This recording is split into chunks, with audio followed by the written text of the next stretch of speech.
नमस्कार, प्रभा साक्षी पॉडकास्ट में आप सभी का स्वागत है। आज के इस पॉडकास्ट में बात करेंगे कि हाथरस में घायलों का हाल जानने के बाद सीएम योगी ने कहा किसी भी दोषी को बख्शा नहीं जाएगा। तो आइए सुनते हैं आज के इस पॉडकास्ट को। लेकिन उससे पहले अगर आपने हमारे चैनल को सब्सक्राइब नहीं किया है तो जरूर कर लें ताकि आप रोज ऐसे ही इंटरेस्टिंग और जानकारीपूर्ण पॉडकास्ट सुन सकें। उत्तर प्रदेश के मुख्यमंत्री योगी आदित्यनाथ ने आज हाथरस पहुंचकर भगदड़ वाली घटना के स्थल का जायजा लिया और अस्पताल जाकर घायलों से मुलाकात की। मुख्यमंत्री ने हाथरस पहुंचते ही वरिष्ठ अधिकारियों के साथ बैठक कर राहत कार्यों की समीक्षा भी की। हम आपको बता दें कि मुख्यमंत्री ने घटना की जांच के लिए अतिरिक्त पुलिस महानिदेशक और अलीगढ़ मंडल आयुक्त की एक टीम गठित की है। टीम को जांच रिपोर्ट 24 घंटे के भीतर सौंपनी है। मुख्यमंत्री ने इस घटना के बाद कहा था कि हमारी सरकार इस तरह की घटना की तह में जाकर साजिशकर्ताओं और जिम्मेदारों को उचित सजा देने का काम करेगी। राज्य सरकार इस पूरी घटना की जांच करा रही है। हम इसकी तह में जाएंगे और देखेंगे कि यह हादसा है या साजिश। उन्होंने कहा था कि सरकार इस मामले में पहले से ही संवेदनशील है और किसी भी दोषी को बख्शा नहीं जाएगा।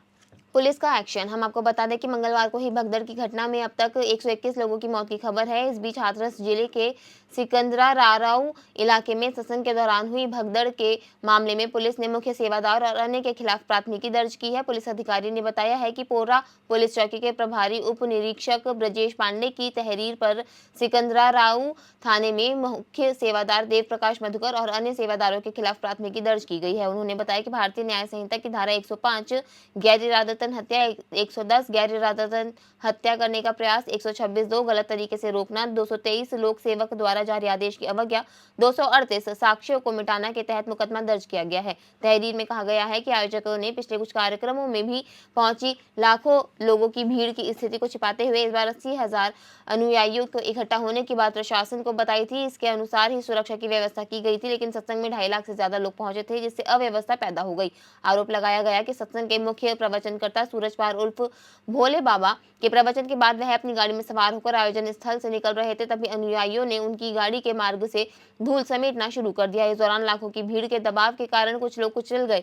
इसमें कहा गया कि भीड़ का आयोजन समिति और सेवादारों ने जबरन रोक दिया, जिसकी वजह से भीड़ का दबाव बढ़ता गया और महिलाएं, बच्चे तथा पुरुष उसमें दबते कुचलते चले गए। आयोजकों और सेवादारों के कारण बड़ी संख्या में निर्दोष लोग मारे गए हैं और गंभीर रूप से घायल भी हुए हैं। शिकायत में आरोप लगाया गया है कि मौके पर मौजूद पुलिस और प्रशासन के अधिकारियों ने घायल तथा बेहोश लोगों को अस्पताल पहुंचाया, लेकिन आयोजनकर्ताओं तथा सेवादारों ने कोई सहयोग नहीं किया।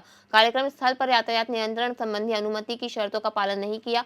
आयोजनकर्ताओं ने मौके पर छूटे लोगों के सामान, कपड़े और जूते चप्पल को उठाकर पास के ही खेत में फेंक कर साक्ष्य मिटाए। भोले बाबा बन गए कासगंज के सूरजपाल। जहां तक प्रवचनकर्ता की बात है तो आपको बता दें कि बाबा नारायण हरि उर्फ साकार विश्व हरि भोले बाबा ने करीब 2 दशक से अधिक समय पहले पुलिस की नौकरी छोड़कर आध्यात्म की ओर रुख किया था और अपने अनुयायियों की एक बड़ी तादाद खड़ी कर दी। बाबा के प्रभाव और अनुयायियों की अंदाजा सिर्फ इस बात से लगाया जा सकता है कि मंगलवार की रात को उत्तर प्रदेश शासन की ओर से भगदड़ के जिन मृतकों की सूची जारी की गई है उनमें पश्चिमी उत्तर प्रदेश के एटा और हाथरस जिलों के अलावा आगरा, संभल, ललितपुर, अलीगढ़, बदायूं, कासगंज, मथुरा, औरैया, पीलीभीत, शाहजहांपुर, बुलंदशहर, हरियाणा के फरीदाबाद और पलवल, मध्य प्रदेश के ग्वालियर, राजस्थान के डीग आदि जिलों से सत्संग में पहुंचे थे। खासतौर से बाबा के समागम में जाने वाली अधिकांश महिलाएं हैं। बताया जा रहा है कि कासगंज जिले के पटियाली थाना क्षेत्र के बहादुर नगर के मूल निवासी करीब 70 वर्षीय भोले बाबा का असली नाम सूरजपाल है। उन्होंने बताया कि अनुसूचित जाति के सूरजपाल ने करीब 2 दशक पहले पुलिस की नौकरी छोड़कर आध्यात्म की ओर रुख किया और भोले बाबा बनने के बाद उनके भक्तों की संख्या बढ़ने लगी। उनके सत्संग में बड़ी संख्या में लोग जुटते हैं। सूरजपाल के 3 भाइयों में से एक की मौत हो चुकी है और भोले बाबा के रूप में ख्याति पाने वाले बाबा ने बहादुर नगर में अपनी संपत्ति को एक ट्रस्ट बनाकर एक केयरटेकर की नियुक्ति भी की है। बाबा की कोई संतान नहीं है और पत्नी को साथ लेकर वो अपने सत्संग में जाते हैं। बताया जाता है कि बाबा प्रवचन देते हैं और सुरक्षा व्यवस्था के लिए अपने वॉलंटियर रखते हैं जो उनके सत्संग की व्यवस्था संभालते हैं। प्रवचन देने वाले भोले बाबा ने 1.5 दशक से अधिक समय पहले पुलिस की नौकरी छोड़कर सत्संग शुरू किया था और साकार विश्वरी भोले बाबा बन गए। बाबा के बहादुर नगर स्थित आश्रम में स्थापित होने के बाद गरीब और वंचित तबके के बीच में उनकी प्रसिद्धि तेजी से बढ़ी और लाखों लोगों की संख्या में उनके अनुयायी बन गए। नारायण हरि की एक खासियत यह है कि वह भगवा वस्त्र नहीं पहनते बल्कि सफेद सूट और टाई पहनना पसंद करते हैं। उनका दूसरा पसंदीदा परिधान कुर्ता पजामा है। अपने प्रवचनों के दौरान वे कहते हैं कि उन्हें जो दान दिया जाता है उसमें से वे कुछ भी नहीं रखते और उसे अपने भक्तों पर खर्च कर देते हैं। आज के लिए इतना ही। अगले पॉडकास्ट में किसी और मुद्दे पर देंगे आपको विस्तृत जानकारी। तब तक के लिए जुड़े रहें प्रभा साक्षी के साथ।